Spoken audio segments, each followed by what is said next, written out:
Bienvenue au podcast Sac du Car. Mon nom est Didier Orméjus. Comme à l'habitude, je vais être accompagné par Marc-André Chaloux. En compagnie de Marc-André, on va parler des Alouettes qui ont mis fin à leur séquence de 2 défaites. Mais toutefois, Davis Alexander a été placé sur la liste des blessés pour 6 matchs. Alors oui, on va avoir beaucoup de choses à discuter. On va faire le tour des actualités du côté de la NFL.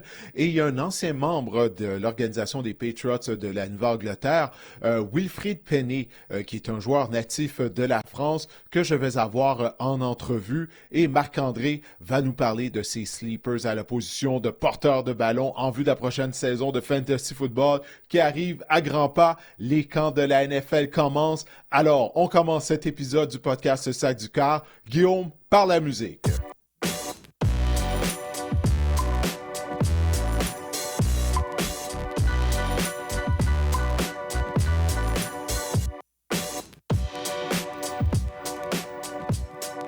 Marc-André, on dirait que c'est l'histoire qui se répète là, du côté des Alouettes. Encore une fois, Davis Alexander s'est blessé à nouveau aux ischio-jambiers de sa jambe gauche, mais pas juste ça. Là, il va être absent pendant plusieurs semaines. Oui, justement, Didier, les Alouettes ont appris une bien mauvaise nouvelle dimanche soir alors que Davis Alexander a été placé sur la liste des blessés de 6 matchs. Donc, en théorie, ça veut dire qu'il ne sera pas là de tout le mois d'août. Il ne sera pas là contre les Stampeders. Ce sera McLeod et Carl Thompson.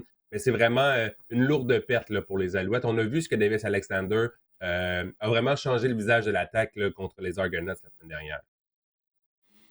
Oui, définitivement. Une chose qu'il faut dire, c'est que les Alouettes peuvent toujours le retirer avant la fin de ces 6 rencontres-là. Ils peuvent toujours le retirer de la liste des blessés parce que rendu là, et c'est également un exercice au niveau du plafond salarial parce que lorsqu'un joueur est placé sur la liste des blessés de 6 matchs, son salaire ne compte pas contre la masse salariale. Alors peut-être qu'après 4 semaines, les Alouettes pourraient le retirer de la liste des blessés. Peut-être qu'il va être séjourné sur cette liste pendant les 6 matchs.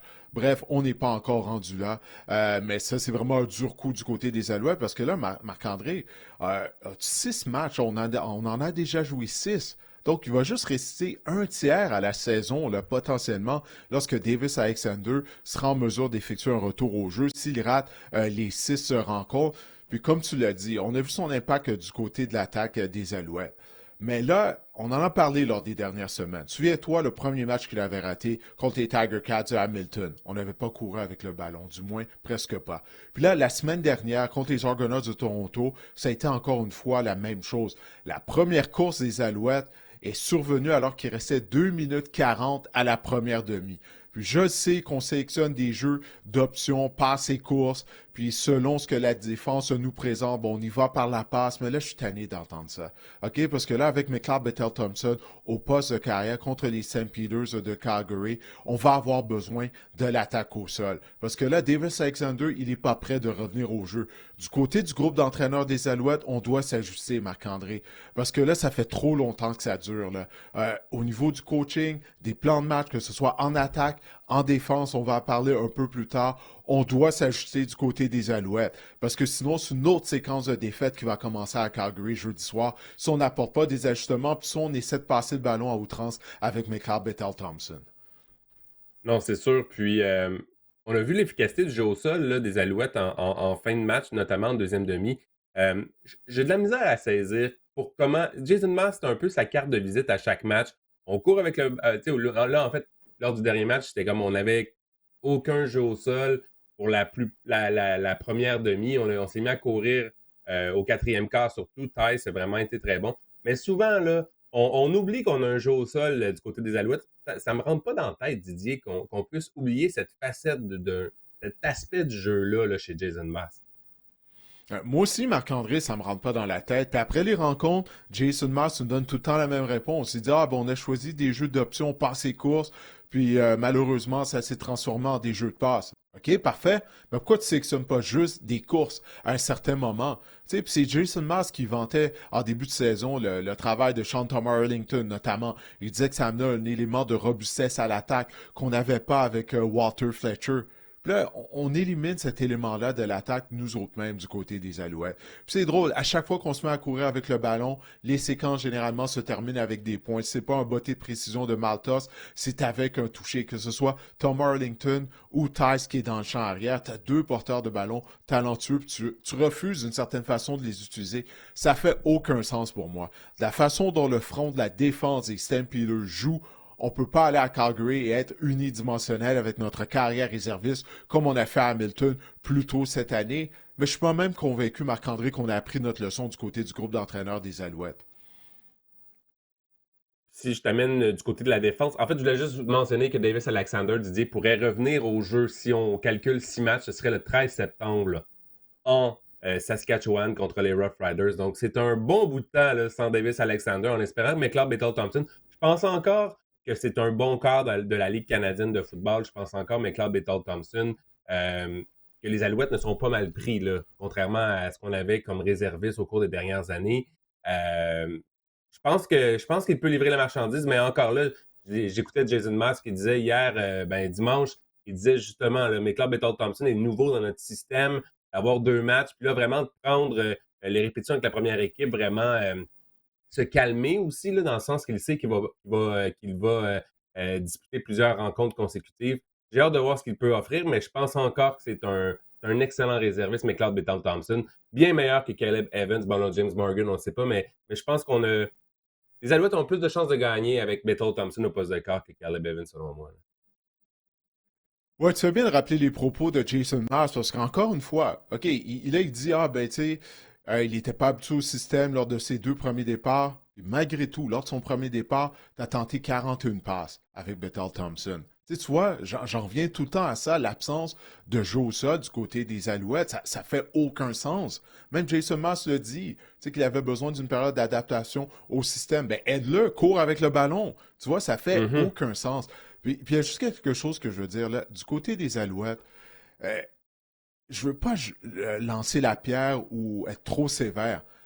Mais Davis Alexander, sa blessure aux ischio-jambiers, il la traîne depuis le camp d'entraînement à Saint-Jérôme. À un certain moment donné, on va devoir regarder en direction de l'équipe médicale là, des Alouettes. Là. Est-ce qu'on a bien géré cette blessure-là? Parce que le camp d'entraînement, c'est au mois de mai. Là, on s'en va vers le mois d'août. Alexander traîne toujours cette blessure-là. Comme tu viens de le dire, il serait admissible potentiellement en retour au jeu le 13 septembre au plus tard. C'est depuis le mois de mai qu'il traîne cette blessure-là. Donc, il y a un manque en quelque part là, du côté des Alouettes. Puis lors des dernières années, ça fait 3 ans que ça dure, là, qu'il y a eu des blessures qui ont traîné du côté de certains joueurs. Je me rappelle, Keon Julian Grant, à un certain moment donné, était blessé à une épaule, si je ne me trompe pas. Donc, on va devoir se regarder là, intérieurement du côté de l'organisation des Alouettes à ce niveau-là, parce que c'est pas normal, Marc-André. C'est son premier match. Il était de retour à son premier match, puis là, immédiatement, il se reblesse encore une fois. Non seulement ça, il a aggravé sa blessure alors que ça faisait près d'1 mois qu'il n'a pas joué. Donc, il y a quelque chose qui cloche. Parce que je m'excuse, c'est pas normal, ça. Puis on voit dans l'attitude de Davis Alexander l'esprit de compétition. On peut supposer que c'est lui qui a dit je suis correct après 2 semaines parce que même lorsqu'il s'est blessé sur sa course, sur son touché, par la suite, sur la tentative de 2 points, il est demeuré dans le match. Là, on voulait vraiment, il a dit aux entraîneurs, à l'équipe médicale, non, restez sur la ligne de côté, laissez sur la ligne de côté. Je veux faire la passe. La passe qui était dans les mains de Speaker, mais quand même, on l'a vu là, pousser sur sa jambe, puis c'est par la suite aussi qu'il s'est effondré au sol. J'imagine que c'est un gars fier. C'est un gars qui veut prendre. C'est ça. C'est un gars compétitif. Il a cette attitude-là. C'est un gagnant. C'est un gars fier. Il y a une fierté là-dedans. Je pense qu'à un moment donné, il faut se rendre dans l'évidence dans la vie. Lorsque tu es blessé, assure-toi d'être à 100% avant de revenir au jeu. C'est peut-être que les Alouettes se sont laissés aussi influencer par Davis Alexander, qui lui voulait, selon moi, là, lui, il voulait jouer absolument. Là, il voulait être sur la touche le moins de temps possible. Oui, ben c'est sûr, les joueurs veulent tout le temps jouer. Hein? Quand tu poses la question aux joueurs, hey, est-ce que tu vas être en uniforme pour la prochaine rencontre? Leur réponse, généralement, c'est tout le temps oui. Puis là, tu arrives au match, hein, leur nom est rayé de la formation parce qu'ils ne sont pas encore à 100%. Donc, c'est aux entraîneurs et à l'équipe médicale là, de gérer ça parce que les joueurs vont tout le temps vouloir jouer. Mais encore une fois, je ne veux pas être trop sévère parce que du côté des Alouettes, C'est ce qu'on disait, là. Tu souviens-toi, lorsqu'il a raté un premier départ, là, on s'est dit, OK, est-ce qu'il va rater un deuxième match? Ça serait possiblement la chose à faire, étant donné qu'on va avoir une semaine de congé après. C'est ce qu'on a fait du côté des Alouettes. Et malgré tout, ben, c'est ça, il s'est blessé à nouveau.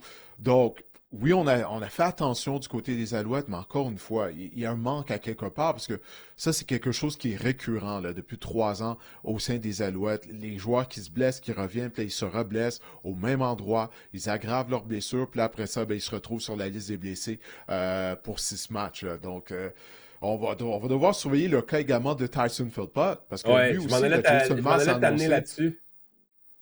Ouais, ouais. Jason Maas, après l'entraînement de dimanche, a annoncé que Philpott n'allait pas jouer à Calgary contre les Stampeders. Il est ennuyé par une blessure au genou. On m'a dit également il est affecté par une blessure aux ischio-jambiers aussi. Donc ça va être à surveiller parce que Tyson Philpott, il a un historique de blessures, comme on sait. Alors, est-ce qu'il pourra éviter d'être placé sur la liste des blessés de 6 matchs à son tour? Ben ça reste à voir. Exactement. Aussi, Phil Potts, c'est inquiétant, selon moi, lorsqu'on sait que le joueur a un historique de blessure comme lui. Euh, je sais bien pas. En tout cas, moi, je trouve ça inquiétant, vraiment. Puis, tu sais, on sait on est fragile du côté des Alouettes, là, dans le groupe de receveurs. Là. On sait qu'Austin Mack, c'est pas le gars le plus durable chez les Alouettes. Bref, j'ai bien hâte de voir pour la suite. Dis, si on passe à la défense maintenant, je pense qu'on doit commencer par la nouvelle de la semaine dernière, là, la mise sous contrat de Sean Lemon, qui est de retour avec les Alouettes. Il va purger ce jeudi contre les Stampeders le deuxième match, une suspension de 2 matchs pour avoir violé la politique antidopage de la Ligue canadienne de football. Mais écoute, la venue de Sean Lemon, là, ça va donner un sérieux coup de pouce à la ligne défensive des Alouettes. Est-ce que ça va vraiment être le cas? C'est ça la question que je me pose, Marc-André. Puis de la façon dont les attaques jouent contre la défense des Alouettes, les chasseurs de camp n'ont pas tant de se rendre aux carrières. Ça, c'est quelque chose que Pierre Vercheval a très bien expliqué lors de la dernière rencontre des Alouettes la semaine dernière contre les Argonauts de Toronto. On a vu ça en deuxième demi contre Edmonton. En premier essai, en début de saison, ça marchait. Noator blitzait en premier essai, ça forçait l'attaque adverse à se retrouver en situation de deuxième essai et long. Mais là, on l'a vu, là, du côté des attaques adverses, on s'est ajusté. On y va de jeu d'options, on passe les courses en premier essai. On déplace notre carrière, ce qui fait en sorte que la pression ne peut pas se rendre à lui. Là. On déplace le point de lancement du carrière. Donc, ça, c'est quelque chose qu'on voit depuis environ 3 matchs du côté de la défense des Alouettes. Puis là, ça permet aux attaques de se retrouver en deuxième essai et 4, deuxième et 6. On gagne la bataille du premier essai régulièrement maintenant contre la défense des Alouettes. On va devoir apporter des ajustements, peut-être justement la mieux mélanger les couvertures qu'on a en premier essai, peut-être jouer de façon un peu plus passive, arrêter d'être aussi agressif, de blitzer, parce que là, ça fonctionne pas. Puis on l'a vu avec un carrière réserviste, les Argos ont eu certains succès, ils ont eu du succès lors de la bataille du premier essai régulièrement. Alors, imagine-toi que ce que les Stampeders vont faire si on n'apporte pas des ajustements du côté des Alouettes. Alors, Sean Lemon ou pas, peu importe, les joueurs n'ont pas le temps de se rendre aux carrières adverses lorsqu'on utilise ce genre de stratégie du côté des attaques adverses. Alors oui, Sean Lemon, bon, il est de retour, c'est bien beau. Il va avoir 37 ans le mois prochain. On va voir qu'est-ce qui reste dans son réservoir. Il semble être en bonne condition physique, mais on va voir. Parce que ça fait près d'1 an qu'il n'a pas joué. Et à cet âge-là, des fois, tu te réveilles le matin et tu n'es tout simplement plus le même joueur. Donc, en résumé, tu t'attends pas à un impact aussi grand que qu'est-ce que les gens puissent imaginer ou ce que Sean Lemon était plus tôt dans sa carrière. Là.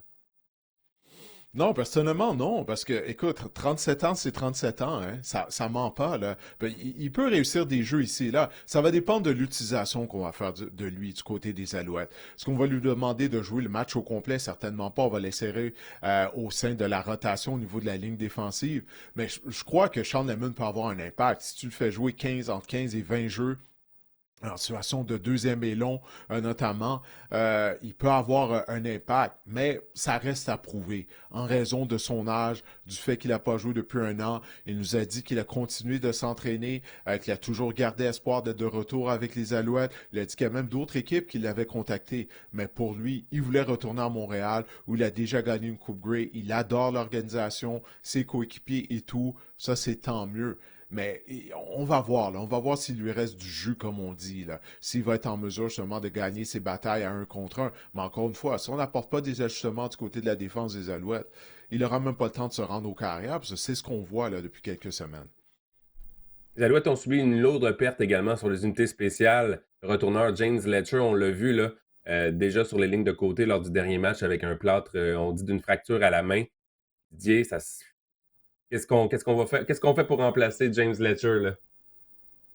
Ben écoute, j'ai assisté au premier entraînement de la semaine dimanche. Il y avait Travis Tice et Sneed, Tyler Sneed, qui principalement retournaient les bottées. Et il y avait également un nouveau joueur qui portait le numéro 88, Lincoln Victor, que les Alouettes ont mis sous contrat avant le premier entraînement. Donc il était là durant l'entraînement.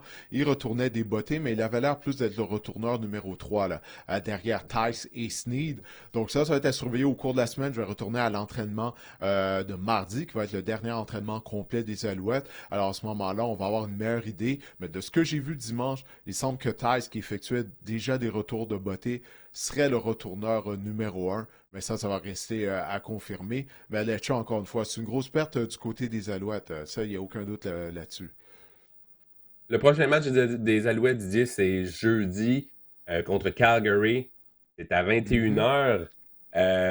Écoute, les Stampeders, Didier, ça va très bien. Là. Ils ont une fiche de 5 victoires, une défaite. Ils ont accordé le moins de points dans la LCF jusqu'ici avec 111 en 6 parties.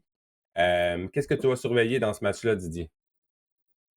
Ouais, j'ai fait allusion au front de la défense des Stampeders qui, écoute, je pense sincèrement, depuis le début de la saison, c'est possiblement le meilleur front de la Ligue canadienne. Je suis impressionné par le travail que les Stampeders ont fait durant la saison morte afin d'améliorer leur équipe. Puis là, les Stampeders, Marc-André, lors de leurs 3 derniers matchs, ils ont infligé le premier revers de la saison aux Blue Bombers de Winnipeg. Ils sont allés à Regina pour infliger aux Rough Riders leur première défaite de la saison. Et la semaine dernière, ils ont vaincu à nouveau les Blue Bombers de Winnipeg. C'est l'équipe de l'heure dans la Ligue canadienne de football.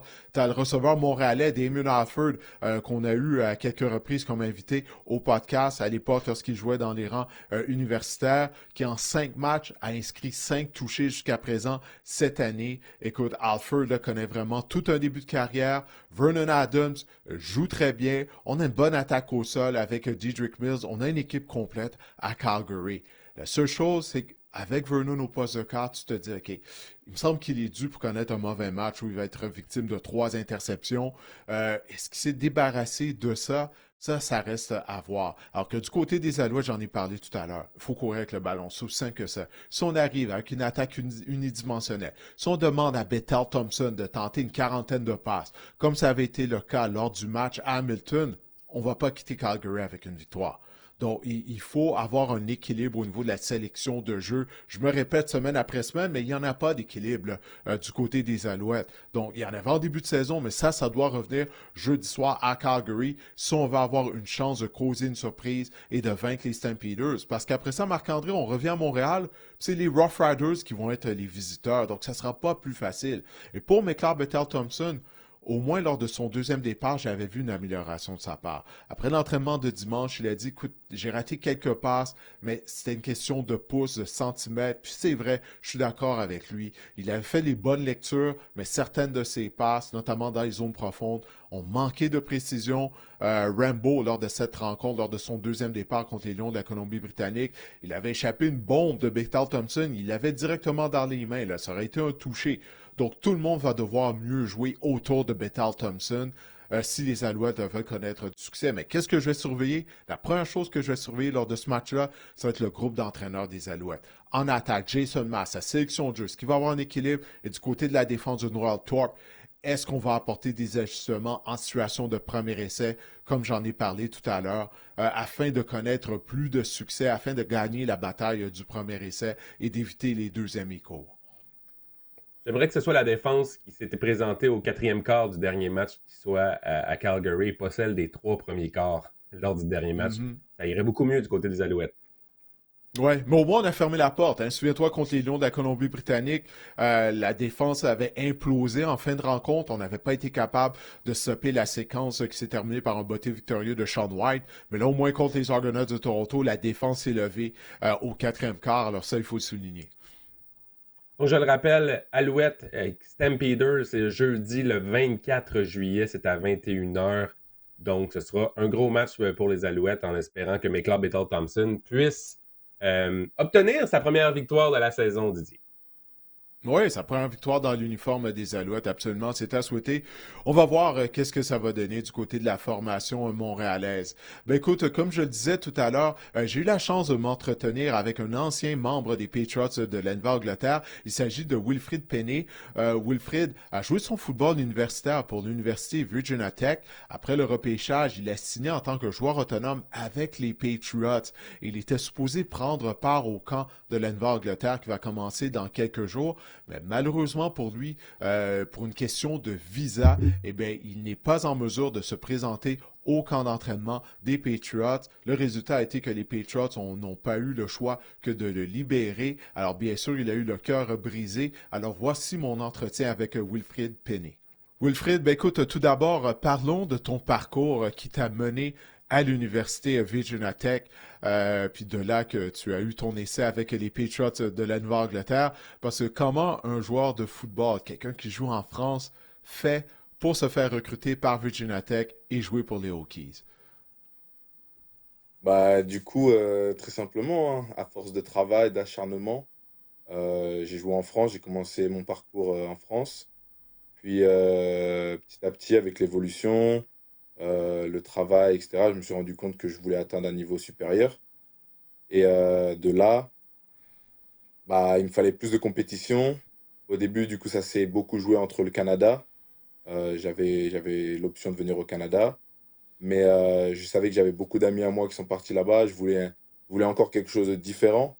Et du coup, en voulant faire quelque chose de différent, bah, j'ai eu la chance d'aller aux US en high school, là où j'ai joué du coup vraiment un an. J'y suis allé en 2018, mais je suis arrivé en cours de saison. Donc j'ai pas joué, etc., avec l'équipe vraiment. Et par la suite, du coup, après 2019, c'est là où j'ai vraiment joué. Et c'est là où j'ai commencé à vraiment décrocher des offres, dont Virginia Tech, euh, qui a été l'une de mes plus grosses offres. Et c'était la première grosse équipe école, entre guillemets, à me vouloir, avoir montré de l'intérêt. Donc, ils m'ont fait confiance, je leur ai fait confiance. Et puis, après, du coup, Virginia Tech. Virginia Tech, j'y étais depuis 2020 jusqu'à bah, maintenant, entre guillemets. Donc, Mhm. pareil, il y a eu pas mal de changements au niveau du coaching staff. Mais je suis un gars très fidèle. Je suis un gars, quand une équipe me fait confiance, je donne tout pour elle. Et même avec le changement de coach, etc., je ne me voyais pas vraiment quitter Virginia Tech. Donc, je suis resté pour prouver que c'est pas un nouveau coaching staff qui va changer qui je suis ou autre. Et donc, je suis resté, je me suis battu. Et à la fin, voilà, on a eu la chance d'avoir une très bonne saison à force de travail avec, du coup, l'année dernière, ma saison 2024. Et, et de là, après, grâce à cette saison, j'ai pu décrocher justement un contrat avec les New England Patriots. Et, euh, et voilà, hein. Ouais, puis dis-moi, ben, ça avait été quoi ta réaction lorsque les Patriots t'ont appelé après le repêchage pour t'offrir de participer à leur mini-camp des recrues? Dis-moi là, comment tu as vécu ça, la réalisation d'un rêve, là. Bah, au début, tu réalises pas trop. C'est ce que je disais à l'un de mes amis dont je suis resté, dont j'ai fait la draft, etc. chez lui, un ancien de mes teammates. Tu te rends pas. T'as l'appel, mais tu réalises pas. Et Mhm. tu reçois l'appel du coach, le coach te dit Wilfried, tu vas devenir un patriote, Et tu fais bah ouais, t'es excité, etc. Mais du coup, quand tu raccroches, tu réalises toujours pas. Même quand tu vas dans la rue, que les gens ils te demandent, tu fais quoi dans la vie? Là, tu peux dire, bah, je joue en NFL. Ça faisait bizarre de le dire au début. Non, c'était un gros poids, entre guillemets, enlevé de mes épaules. Car bon, comme tu as dit, hein, c'était un rêve, mais avec beaucoup de pression. surtout cette phase de la draft, des pro day, la draft, etc. C'est un process très stressant. Euh, du coup, recevoir cet appel, etc., c'était waouh. C'était waouh. Ouais, parce que je suis heureux que tu es en mesure de vivre cette expérience-là. Alors, tu as participé au camp, au mini-camp des Patriots de l'Angleterre. Les Patriots voulaient Mhm. t'avoir pour leur camp d'entraînement en vue de la saison. Mais là, malheureusement, pour une question de visa, ben, les Patriots ont dû te libérer malgré le fait que tu avais fait l'équipe, que tu allais participer au camp d'entraînement. Est-ce que tu peux nous expliquer Mhm. exactement qu'est-ce qui est arrivé et t'en es où dans ce processus-là, là, présentement? Du coup, là, avec le visa, en fait, du coup, il y a eu une en mode miscommunication avec l'école et moi. Quand j'étais à Virginia Tech, bah, j'avais fini mon cursus entre guillemets scolaire. Mais sur mon visa étudiant, en mode, bah, il me restait un semestre à faire, le spring à faire. Euh, et bah, du coup, quand j'avais renouvelé mon visa étudiant, je leur avais posé la question si c'était OK pour moi de me préparer pour la draft et du coup, je ne serais pas en cours, etc. De leur part, ils m'avaient dit oui, etc.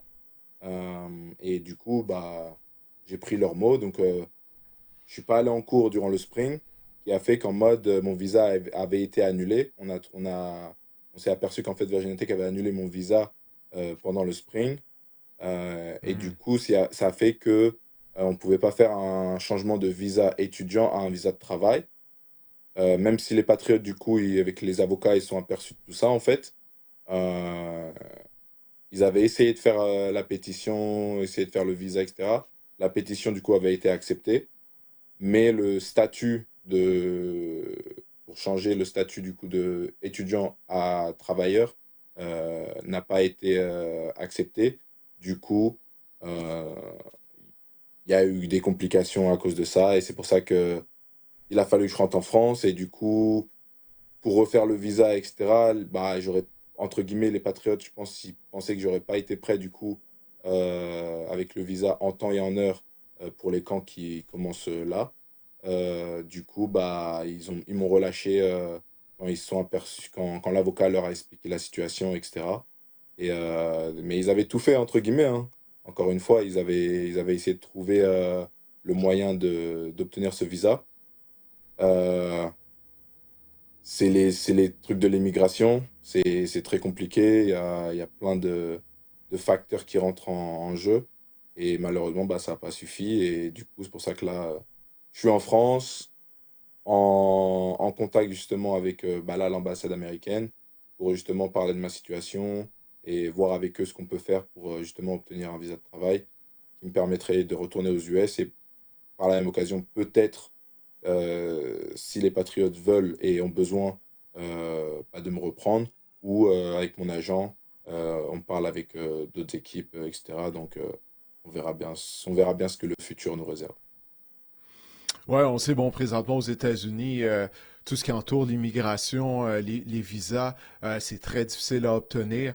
Mais toi, Mhm. comment t'as vécu ça, là? Parce qu'on vient d'en parler, c'était la réalisation d'un rêve. On a vu, là, les images de toi lorsque tu as participé au mini-camp des Patriots, tu portais casque, l'uniforme et tout. Mais là, comment tu t'as vécu probablement cette déception initiale lorsque tu as appris que les Patriots ben, allaient te libérer pas en raison de mauvaises performances sur le terrain, mais à cause du visa que tu n'as pas, là, le visa pour travailler aux États-Unis. Bah, je vais pas te mentir, quand tu reçois cet appel, du coup, tu reçois cet appel qui te dit oui, la pétition a été acceptée. Donc au début, tu te fais ah, c'est un bon truc. Et après, d'un seul coup, t'entends un mais, et là, tu fais ah, le mais, ça sent pas bon là. Et bah, en plus, j'étais en plein entraînement à ce moment-là, quand je reçois cet appel justement. Et ah ouais, c'est un coup de massue sur la tête d'un seul coup. Tu te Hmm. dis, t'as fait tous ces sacrifices, t'as enfin mis les pieds, tu pensais c'est bon, que t'allais être installé. En plus de ça, bah, au début, nous, on avait reçu une lettre qui disait que c'était bon pour le visa. par rapport à la pétition. La pétition, justement, avait été acceptée. Donc, je me suis dit, ah, c'est bon. Enfin, tout est carré, tout rentre dans l'ordre. Le chemin, il commence à s'éclaircir. Je suis bien. Et là, d'un seul coup, tu reçois, du coup, cet appel, comme j'ai dit, gros coup de massue. Très déçu, très, très déçu, parce que, du coup, j'avais l'impression d'avoir fait, entre guillemets, tous ces sacrifices pour rien. Euh, Mhm. Car encore une fois, je suis pas américain, c'est-à-dire je suis français, c'est-à-dire j'ai dû laisser derrière moi euh, mes amis et surtout ma famille, euh, et dont ma famille, mon grand-père, entre guillemets, qui j'ai pas pu du coup voir beaucoup et qui est, est décédé en plus de cela pendant que j'étais aux US, j'ai pu revenir et tout en France, mais tous les moments, du coup, j'ai perdu beaucoup de moments avec des proches que je pourrais plus du coup revivre. Que ce soit anniversaire, Noël, mariage, etc. Et du coup, recevoir cet appel, tu te dis, en fait, j'ai fait tout ça pour rien, quasiment. Donc, pas facile, euh, vraiment pas facile de recevoir cet appel, pas facile d'apprendre cette décision. Tu remets un peu vraiment tout en question. Euh, mais bon, après, par rapport à ma vie, par rapport à comment j'en suis arrivé là, dans tous les cas, ça a été beaucoup de sacrifices. Donc, et tous mes proches, c'est ce qu'ils ont dit. Ils ont toujours dit, Will, t'as jamais eu la vie facile, on t'a jamais donné les clés comme ça. Euh, donc pour moi, je me suis juste dit, c'est juste une autre épreuve sur ma route, un autre dodan, entre guillemets, sur la route. Et faut continuer à bosser, faut continuer à avancer et ça va le faire. Ouais, Will, ben écoute, tout d'abord, mes sympathies. La suite de la perte du décès de ton grand-père, ça, c'est jamais une épreuve facile à surmonter. Donc, mes plus sincères condoléances. Euh, Merci. mais tu as déjà accompli beaucoup. Tu sais, de partir Mm. de la France, d'être en mesure de jouer pour Virginia Tech, tu sais, c'est un gros programme de football. Mhm. Euh, puis je sais, là, c'est pas facile, mais là, c'est tout un obstacle que tu as devant toi. Mais c'est une question de ne pas abandonner. Tu sais, parce que tu as déjà C'est accompli de ça. grandes choses que peu de gens sont en mesure d'accomplir, donc tu l'as en toi. Tu l'as déjà fait une fois, Mhm. tu peux le refaire. Là, c'est sûr qu'il y a des choses qui sont en dehors de ton contrôle, mais j'espère pour toi que cette histoire-là de visa, premièrement, va se régler. Et après ça, ben, que ton agence sera en mesure de dénicher un essai avec une des équipes de la NFL qui va avoir de l'intérêt de la part des équipes de la NFL pour toi. Puis à ce moment-là, c'est une question, comme on s'en parlait avant de commencer l'enregistrement de l'entrevue, de faire preuve de persévérance, de continuer de t'entraîner, Mhm. même si peut-être qu'il peut sembler qu'il n'y a pas de lumière au bout du tunnel. Mais la seule chose qui est certaine, c'est que si tu abandonnes, si tu arrêtes de t'entraîner, si tu baisses les bras, ben là, si jamais une équipe t'appelle dans une semaine, dans un mois, dans 2 mois, la saison est très longue, là, tu ne seras pas prêt. T'sais, donc, il faut que C'est tu ça. trouves une façon de continuer justement de travailler dans la noirceur, tout simplement, même s'il ne semble pas avoir de Mhm. lumière, mais de continuer de travailler parce que ça peut arriver du jour au lendemain. Une équipe va contacter ton C'est ça, non, agent, puis là, c'est... ah, OK, le visa est réglé, puis là, ils vont vouloir t'avoir, ils vont t'envoyer les billets Mhm. d'avion, puis tu vas devoir être prêt à ce moment-là, c'est juste que tu ne sais pas quand est-ce que ça va arriver. C'est exactement ça, c'est exactement ça. Et c'est ce que tous mes proches me disent. Et dans tous les cas, c'est aussi, entre guillemets, mon état d'esprit. Euh, je suis un très gros bosseur. Je suis pas, entre guillemets, tout ce que j'ai obtenu à l'heure d'aujourd'hui, c'est pas, on va dire, oui, il y a eu la part de talent, il y a eu la part de chance, mais c'est aussi beaucoup à cause de mon état d'esprit de travailleur. Tout ce que je connais, c'est vraiment travailler, travailler dur pour obtenir ce que je veux. Et du coup, dès que j'étais rentré en France, la première chose que j'ai fait, je m'entraîne toujours. J'ai mon coach ici, entre guillemets, privé, avec qui je m'entraîne. Euh, et ma mindset, je connais que ça, le travail. Euh, donc, voilà, on baisse pas les bras. L'aventure n'est pas terminée, comme je l'ai dit, en plus sur mes réseaux, sur une vidéo que j'ai faite récemment. Euh, donc, ouais, ouais, non. Le travail continue comme ça. Dès qu'une équipe me fait confiance, me fera confiance, je serai prêt et on les choquera. On choquera le monde encore une fois. Ben voilà, écoute, c'est l'attitude à avoir, c'est l'attitude à avoir, définitivement. Mhm. Écoute, Will, je te remercie d'avoir partagé ton histoire avec nous, puis on espère te revoir comme invité au podcast, puis à ce moment-là, ça sera parce Y a pas de que ben, une problème. équipe t'aura mis sous contrat, puis que ton problème de visa sera réglé, puis tu seras en mesure de reprendre ton Mhm. rêve de jouer dans la NFL, de faire partie d'une équipe de la NFL. Donc, Will, je te souhaite la meilleure des chances, puis je te remercie de ton passage au podcast. Bah, merci encore à toi pour l'invitation, ça fait grave plaisir. Passons maintenant, Didier, aux actualités dans la NFL en rafale. D'abord, TJ Watt, c'est réglé à Pittsburgh. Didier, il a signé une prolongation de contrat de Mhm. 3 ans, une valeur maximale de 123 millions de dollars. Il devient ainsi le joueur défensif le mieux payé de la NFL. Didier, t'en penses quoi? Oui, ben écoute, ça c'est une bonne nouvelle pour TJ Watt, pour les partisans des Steelers de Pittsburgh, mais généralement les Steelers, c'est ça, là. Ils récompensent les joueurs qu'ils ont repêchés et qui deviennent des joueurs étoiles. Alors, il n'y avait aucun doute dans mon esprit qu'éventuellement, Watt et les Steelers allaient en venir à une entente. Je ne sais pas si tu as vu Marc-André, mais juste avec ce contrat-là, TJ Watt va empocher plus d'argent que son grand frère, JJ Watt, a gagné pendant toute sa carrière. Tu vois comment le plafond salarial ne cesse d'augmenter, c'est vraiment incroyable. Mais oui, écoute, ça c'est une très bonne nouvelle pour l'organisation des Steelers. TJ Watt, pour moi, avec Myles Garrett, ben, ce sont les deux meilleurs chasseurs de quart de la NFL. Garrett a été récompensé plus tôt au cours de la saison morte, alors là, c'était au tour de TJ Watt de faire sauter la banque. Puis ça s'inscrit un peu dans les mouvements personnels qu'on a fait du côté des Steelers. On y va le tout pour le tout cette année avec des Aaron Rodgers, avec Ouais, vraiment. des vétérans. Donc, selon moi, là, écoute, si on y va le tout pour le tout, si on joue pour seulement la prochaine saison, je pense que ça c'était sous le sens là, de se faire signer un contrat à TJ Watt. On fera pas ça sans TJ Watt. Je pense que c'est une bonne nouvelle pour les Steelers. On va vraiment donner le tout pour le tout cette année.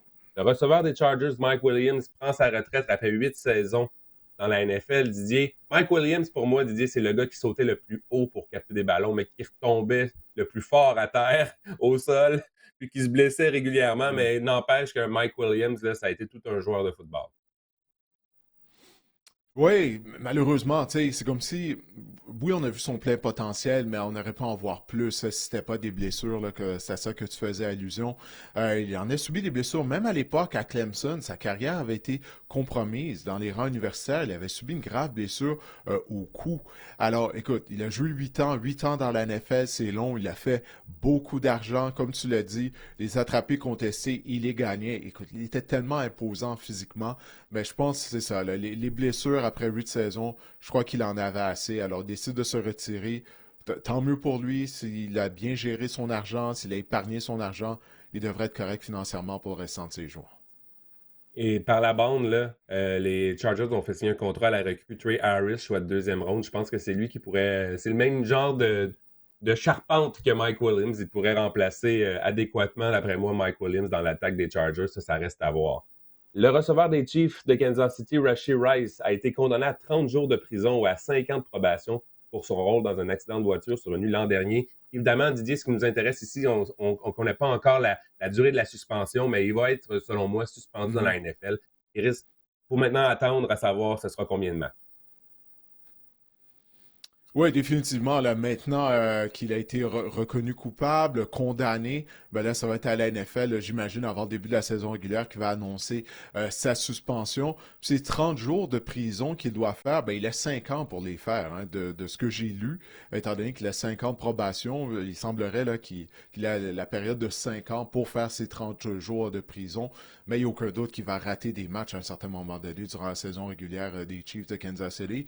Mais au moins, il est en santé. Hein. Souviens-toi, l'année dernière, il avait subi une blessure qui avait mis fin à sa saison. Donc là, au moins, il est en santé, mais éventuellement, il va rater des matchs en raison de la suspension qui est à venir. Quand même, ça me fait rire, ça. J'ai 5 ans pour le faire. Tu sais, c'est comme, après la saison, les gars vont demander, les Chiefs vont demander, qu'est-ce que tu fais pendant tes vacances, Rashid? Je m'en vais à Bordeaux. Ils vont dire la ville en France. Ils vont faire, non, non, non, je m'en vais un mois en prison. C'est quand même spectaculaire, quand même. Écoute, je sais pas, j'ai dû lire là, pour savoir comment ça fonctionnait, ça, lorsque j'ai vu qu'il avait été condamné à 30 jours de prison. J'espère que toi et moi, on n'aura jamais à, Non. à devoir gérer ce genre de situation dans nos vies. Viens-tu chez maman à Noël? Non, non, écoute, je vais aller faire 2 semaines, je reviens. Non, mais en fait, Hmm. j'avais quelques comparaisons, là, justement, parce que Rashid Rice, on Quoi, va d'emprisonnement tenter. pour de 30 jours? Non, Non, non. Rashid Rice, on va tenter de s'entendre à l'amiable. Je vais juste dire que Justin Tucker, OK, je sais que les motifs, c'est différent, mais Justin Tucker s'est entendu à l'amiable avec la NFL. Il a écopé 10 matchs cette saison. Et Deshaun Watson, lui, avait porté sa cause devant le juge. Il avait obtenu 11 matchs de suspension. Donc, selon moi, si on veut estimer, peut-être que Rashid Rice, là, ça va tourner autour de 6-8 matchs, selon moi. Bref, c'est un dossier à suivre. Von Miller a signé un contrat d'1 an avec les Commanders de Washington. On a quand même donné de l'argent à Von Miller, Didier. 1 an, 6,1 millions de dollars et des bonus qui pourraient atteindre jusqu'à 10,5 millions. C'est beaucoup d'argent pour Von Miller là, qui ne rajeunit pas. On a payé pour le nom. Je pense que c'est aussi simple que ça. Là, on l'a vu là, durant les dernières années à Buffalo. Tu sais, les Commanders viennent de mettre sous contrat Von Miller pour les mêmes raisons que les Bills a fait l'acquisition de Von Miller il y a quelques années en se disant, ben, on va mettre sous contrat un vétéran chasseur de cars qui va pouvoir nous aider en situation de troisième et long. Ça s'est jamais matérialisé. Alors, je comprends pas pourquoi, 2, 3 ans plus tard, les Commanders pensent que Von Miller sera en mesure d'être plus productif à ce stade de sa carrière. Il a été un grand joueur, le joueur par excellence du Super Bowl 50 lorsque les Broncos avaient défait les Panthers à Caroline. Mais justement, ça fait 10 ans de ce Super Bowl-là. Au mois de février, on va retourner à San Francisco pour le Super Bowl 60. Ça fait longtemps, là. Von Miller, je l'ai adoré comme joueur, tout un chasseur de corps, mais il est plus l'ombre de lui-même. Alors, je crois pas qu'il va avoir un impact pour les Commanders. Aucun départ en 25 matchs à Buffalo. Mais ce qui est intéressant, Didier, c'est que s'il obtient la valeur maximale de son contrat, donc 10,5 millions de dollars, il pourrait devenir le premier joueur défensif à gagner 200 millions de dollars en carrière en gain. C'est quand même une Hmm. stat pas pire, je trouvais. Ouais, mais tant mieux pour lui. J'aimerais ça avoir gagné 200 millions, mais ça va être battu très rapidement parce qu'encore une fois, tu sais, comme le contrat de TJ Watt, tu sais, qu'est-ce que je disais tout à l'heure, le plafond salarial n'arrête pas de monter. Il a monté de 30 millions de dollars en un an, puis ça va juste continuer, parce que la NFL génère encore plus de revenus maintenant qu'elle cible les marchés internationaux. Alors ouais, c'est ça. Ce record-là va être battu. Là. Il va pas détenir le record longtemps là, s'il atteint la marque des 200 millions de dollars en carrière. Du côté des Jets, on s'est assuré des services de 2 joueurs vedettes pour longtemps. D'abord, Sauce Gardner a signé une prolongation de contrat de 4 ans d'une valeur maximale de 120,4 millions de dollars. Le receveur Garrett Wilson a également signé une prolongation de contrat de 4 ans pour 130 millions de dollars, Didier. Euh, Personnellement, je trouve qu'il y a une bonne vibe du côté des Jets. Je pense qu'on essaie vraiment de se détacher là, du fiasco des dernières années avec Aaron Rodgers. Je pense que ça s'inscrit dans la continuité. Là. On fait signer, on s'assure des services de nos bons joueurs pour longtemps. Puis je pense que c'est une bonne nouvelle là, pour les partisans des Jets. Oui, définitivement. Malgré le fait qu'il y a un nouveau régime, on ressigne les joueurs qu'on se dit, écoute, ça, ces joueurs-là peuvent être la fondation de qu'est-ce qu'on essaie de bâtir du côté de l'organisation des Jets de New York. Puis comme je l'ai dit il y a quelques semaines durant un épisode du podcast, moi j'ai bien hâte de voir Sauce Gardner. Parce que l'année dernière, bon, il n'a pas connu la meilleure saison de sa carrière, mais ça a été une saison à oublier pour tous les membres des Jets, ou à peu près. Mais là, maintenant qu'il va être coaché par Aaron Glenn qui est lui-même un ancien demi de coin, c'est certain là, que Aaron Glenn, il salive là, l'idée de coacher un joueur aussi talentueux que Sauce Gardner. Moi, je m'attends à une grosse saison personnellement de la part de Sauce Gardner. Je crois sans aucun doute qu'il va rebondir, puis clairement, les Jets partagent mon avis avec la prolongation de contrat qu'ils lui ont donné. Garrett Wilson, j'ai trouvé que c'est beaucoup d'argent. Je suis un grand fan de Garrett Wilson, comme je l'ai déjà dit. J'aimerais ça le voir jouer avec un bon carrière. On va voir si ça va être le cas cette année avec Justin Fields. Mais je trouve que c'est beaucoup d'argent pour Garrett Wilson. Je ne crois pas qu'il soit à ce niveau-là en termes de l'élite des receveurs de passe du côté de la NFL. Mais, comme je l'ai dit tout à l'heure, le plafond salarial ne cesse d'augmenter. Alors, si tu as des bons jeunes joueurs en quels tu crois, tu es mieux de les mettre sous contrat, de leur donner des prolongations de contrat maintenant. Parce que si tu attends dans un an, ça va juste te coûter plus cher. Regarde les Cowboys de Dallas. Ils ont pris une éternité avant de donner une prolongation de contrat à CeeDee Lamb. Puis là, ça leur a coûté très cher. Ça ne sert à rien d'attendre. Ça va juste monter. Alors, c'est une bonne chose, je crois, du côté de l'organisation des Jets. Le changement pour Garrett Wilson, un gars qui voulait être échangé, on s'en souvient l'année dernière, là, qui en avait assez d'être avec les Jets Ouais. de New York. Écoute, maintenant, Je pense que c'est une des preuves, là, justement, qu'on essaie de faire les choses de la bonne façon avec le nouveau régime là, du côté des Jets de New York. En terminant, Didier, le receveur des 49ers de San Francisco, Joanne Jennings, a demandé un nouveau contrat ou sinon à être échangé. Il faut dire que Jennings, Didier, a quand même une dernière année à son contrat là, à 7,5 millions de dollars. Ouais, c'est un autre receveur. Là. L'année passée, c'était quoi? C'était Brandon Ayuk Ayuk. qui a fait la grève. Il était présent aux entraînements, mais il voulait pas y participer parce qu'il voulait un nouveau contrat. Nouvelle saison, nouveau receveur des Niners qui veut un nouveau contrat. Écoute, Juwan Jennings, il joue un rôle clé là, au sein de l'attaque des 49ers, même si c'est un rôle effacé. Mais à chaque fois justement qu'un receveur de passe qui se blesse, Jennings est là, puis il fait des jeux. C'est tout un bloqueur également. C'est un des meilleurs joueurs au niveau des unités spéciales des 49ers de San Francisco. Alors on va voir qu'est-ce qui va arriver. Mais c'est l'histoire qui se répète du côté des Niners. Moi, j'ai l'impression qu'on va en venir une entente. Les camps d'entraînement commencent. Il reste du temps afin de négocier. Je crois pas qu'on peut se permettre de se départir de Juwan Jennings, surtout qu'on s'est déjà départi de Deebo Samuel durant la saison morte. Ben, c'est ça aussi. Je pense que Jennings flaire un peu une opportunité à saisir. Là. Avec Bryden Hayou qui est blessé, qui se remet d'une blessure, qui sera potentiellement pas là pour le début de la saison. Et on a DeMarcus Robinson aussi là, qui s'est fait prendre pour alcool au volant, qui lui aussi est en attente d'une suspension de la NFL. Donc je pense que Jennings est en train de, justement, il y a une opportunité de dire aux Niners, écoutez, il y a Ricky Pearsall, il y a George Kittles comme il est rapproché. Écoutez les Niners, si vous voulez avoir mes services, je suis assez... je vous rends de fiers services, je suis toujours sur le terrain. C'est un peu ça, là, l'opportunité à saisir du côté de Juwan Jennings, d'essayer d'avoir un levier là, dans ces négociations-là. Didier, ça complète le Ah, tour ben d'horizon de oui. nous. Oui, vas-y. Non, j'allais juste dire que Jennings a le gros bout du bâton là, d'une certaine Exact. façon. Alors pourquoi pas s'en servir puis essayer justement de dénicher un nouveau lucratif contrat. Ben écoute, avant de parler de fantasy football, Marc-André, on va en profiter pour inviter les gens à s'inscrire au pool de football du podcast Le Sac du Cœur, comme on l'avait fait l'année dernière. On invite les gens à s'inscrire, aller sur nos réseaux sociaux, que ce soit sur la page Facebook, la page Instagram, la page YouTube. Alors, on va mettre les liens du pool de football. On vous invite à vous y inscrire en grand nombre. Comme l'année dernière, vous allez pouvoir sélectionner quelle équipe vous croyez va gagner son duel à toutes les semaines et on va comptabiliser tout ça et afin de couronner un gagnant ou une gagnante à la fin de la saison régulière de la NFL. Alors, on vous invite à participer au pool de football du podcast Sac du Cœur. Absolument. Absolument. Et on invite les gens aussi à s'abonner sur nos réseaux sociaux. YouTube, là, abonnez-vous à notre chaîne YouTube également. Didier Orméjus sur YouTube, le Sac du Cœur sur Instagram et sur Facebook. Abonnez-vous en grand nombre. Sur YouTube, je crois qu'on est rendu à tout près de 700 abonnés déjà, donc ça monte quand même, ça augmente de petit à petit. Bref, Lentement, on vous mais remercie sûrement. également. Exactement, et on vous remercie de nous écouter à chaque semaine. On reçoit plusieurs questions, des commentaires. Bref, merci aux auditeurs de nous écouter à chaque semaine.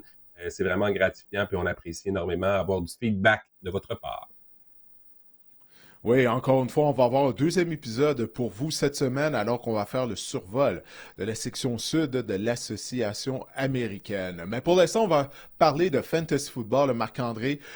Écoute, lors des 2 dernières semaines, on a parlé de la position de porteur de ballon. Tu as dévoilé ton top 20. Après ça, les positions 21 à 40 de ton classement. Mais là, aujourd'hui, tu veux t'attarder aux sleepers, aux joueurs en dehors de ton top 40 que tu crois pourraient avoir un impact.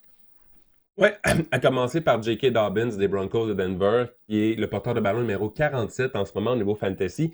Je ne sais pas qu'est-ce que tu en penses, Didier, et toi, mais je suis intrigué par J.K. Dobbins parce qu'on a vraiment, on l'a fait signer un contrat sur le tard du côté des Broncos, puis on doit avoir une bonne raison pour l'avoir fait. C'est ça qui m'intrigue dans le cas.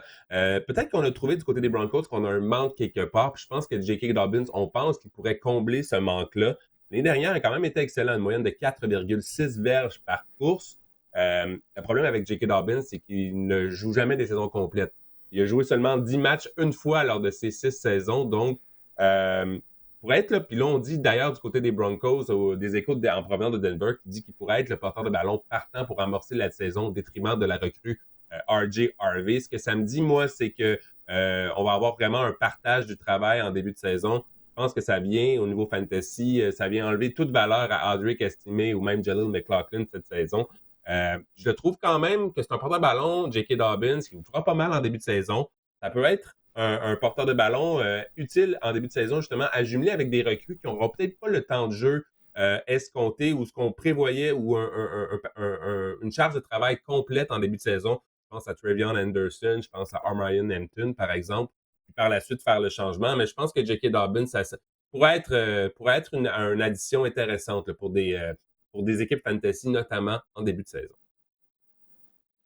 On avait besoin d'un porteur de ballon un peu plus robuste que RJ Harvey, sa carte de visite plutôt, c'est sa vitesse. Audric Estimé, lorsqu'on lui a remis le ballon l'année dernière, bien que je me souviens à pareille date, là, Sean Payton avait de bons commentaires à son endroit. Il n'a pas vraiment livré la marchandise. En tout cas, on va voir qu'est-ce qu'il va faire lors du camp d'entraînement, mais je pense qu'il va avoir un rôle au sein de l'attaque de J.K. Dobbins. Puis, souviens-toi, là, lors des belles années des Saints, lorsque Sean Payton était l'entraîneur-chef, on n'utilisait jamais juste un porteur de ballon. Là.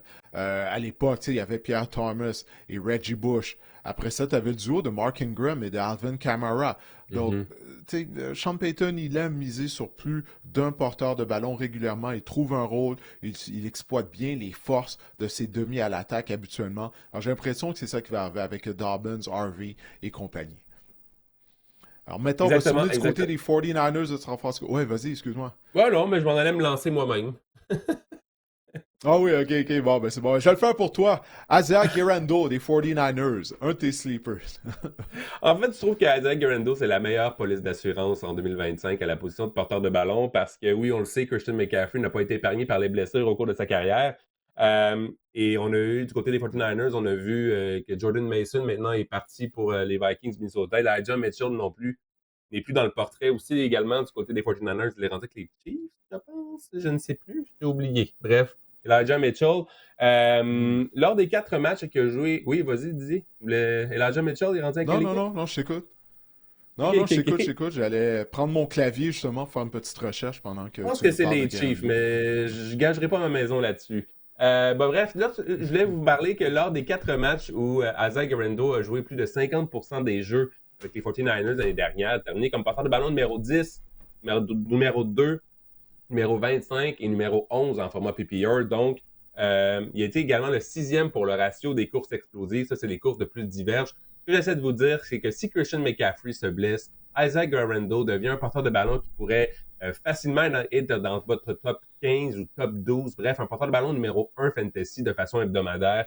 Il y a un potentiel vraiment d'être un top 10 à chaque semaine si Christian McCaffrey se blesse. Comme je l'ai dit, c'est une police d'assurance. Christian McCaffrey va être le porteur de ballon partant. Isaiah Guerendo, spécialement si vous repêchez Christian McCaffrey, peut-être remettre Guerendo en fin de repêchage là, sur votre banc. C'est pas une vilaine idée.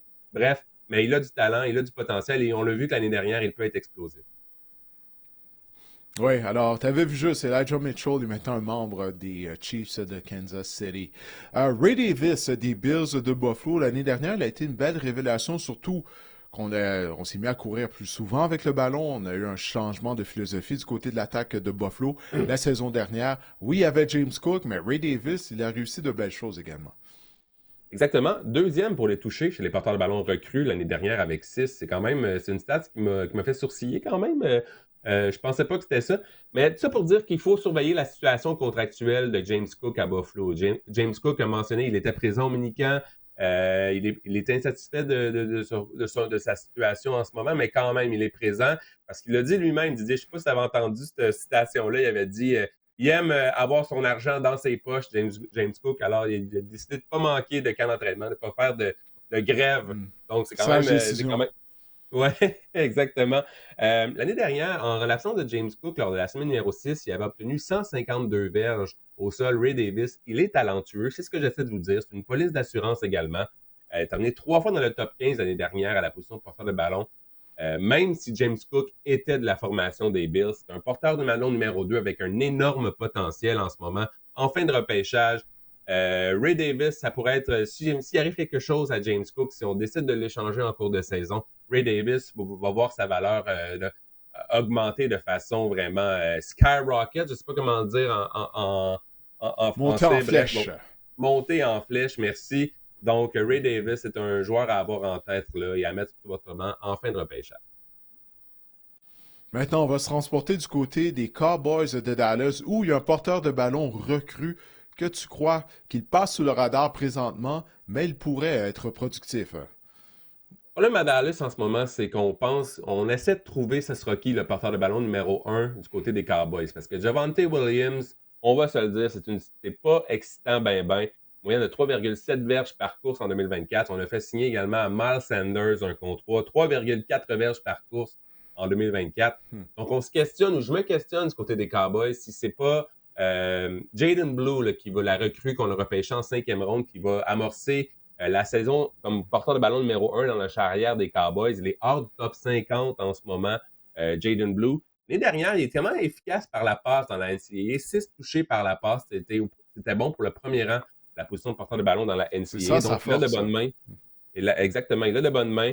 Couru un 4-3-8 aux 40 verges également. Et je ne veux pas m'emballer trop vite, là, mais l'année passée, Bucky Irvin est un peu passé sous le radar au niveau fantasy.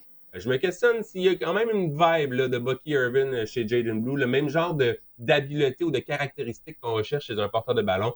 Reste juste maintenant à savoir s'il aura des opportunités d'entrée de jeu chez les Cowboys de Dallas. Je pense sincèrement que c'est le porteur de ballon en ce moment le plus explosif chez les Cowboys. Bref, Jaden Blue, ça peut être une option intéressante encore là à mettre sur votre banc en fin de match et voir peut-être au camp d'entraînement aussi. Là, ça va être des réponses qu'on va avoir à nos questions au camp d'entraînement chez les Cowboys.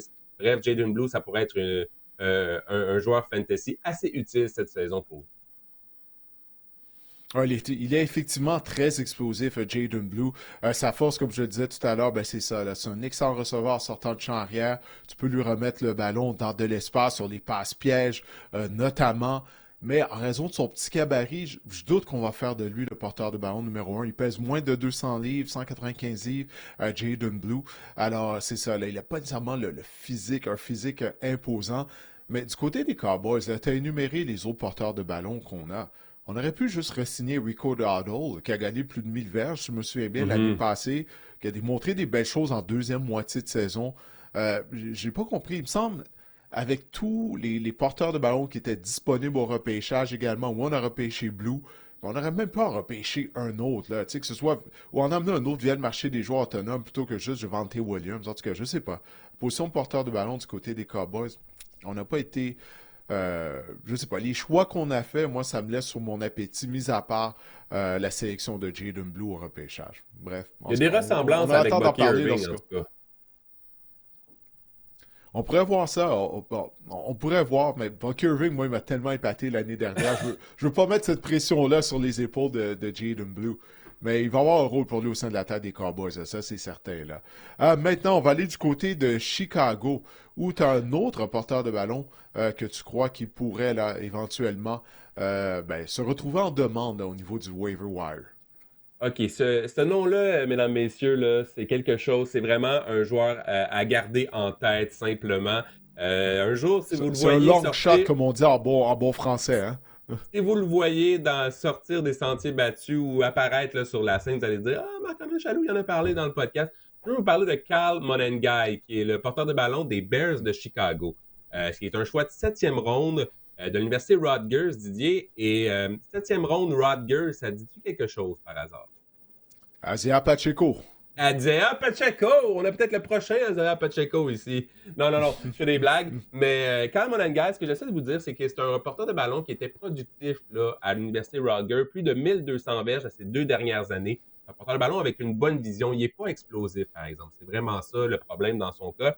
Et ce que j'essaie de vous dire ici, c'est que dans l'attaque de Ben Johnson, l'année dernière, les porteurs de ballon par match avaient en moyenne 35 opportunités par match. C'est à savoir maintenant si... là, devant lui, en ce moment, on a DeAndre Swift et on a Rashawn Johnson en ce moment. Mais par contre, on a repêché Monengai. On a vu des belles choses également lors des minicamps. Il y a eu un petit buzz là, au niveau de Monengai dans les camps d'entraînement. On pense que peut-être que c'est peut-être lui qui pourrait avoir un rôle de David Montgomery. Là.